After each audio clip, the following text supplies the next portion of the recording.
Құрметті студенттер, мен Көбенай Нора Талғатқызы, фармакогнозия пәнінің оқытушысы боламын. Бүгінгі біздің тақырыбымыз дәрілік өсімдік шикізатын микроскопиялық талдау. Яғни микроскоптың көмегімен дәрілік өсімдік шикізатын ішкі бөліктерін көру арқылы сол дәрілік өсімдік шикізатын анықтайтын боламыз. Алдымен біз микроскопиялық талдаудан бұрын макроскопиялық талдауды жүргізілген, яғни без нұсқауға сәйкестік пе, сол дәрілік өсімдік шикізаты сол ма, нормативтік құжаттың талаптарына сәйкес пе, соны анықтағаннан кейін микроскопиялық тәсілді жүргізетін боламыз. Микроскопиялық тәсілге біз дәрілік өсімдік шикізатын тек қана дәрілік өсімдік шикізатын гүлдерін ғана емес, тек қана жапырақтарын ғана емес, бүкіл дәрілік өсімдік шикізаттың құрамды бөлшектері, гүлдері, жапырақтары және де жемістері,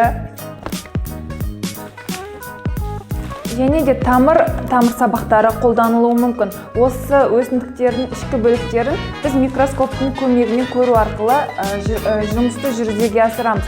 Микроскоптың таныса кетер, көру объективінен, окулярдан көру объективінен және де объективтерден тұратын болады. Зат шынысының көмегімен, күндізгі жарықтың көмегімен біз жалпы өсімдіктің ішкі бөліктерін көруді байқайтын боламыз.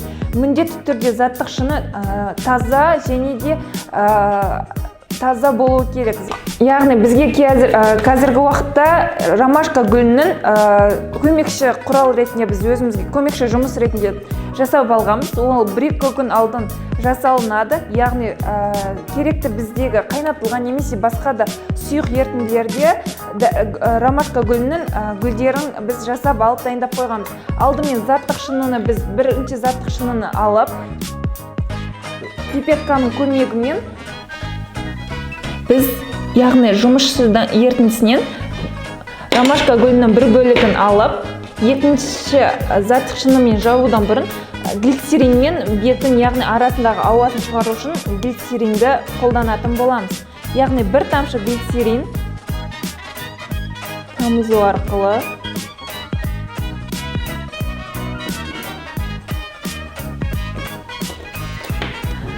екінші заттық шынының көмегімен біз дәрілік өсімдік шикізаттың арасындағы, яғни шөпті бетін жауып, арасындағы ауасын шығарамыз.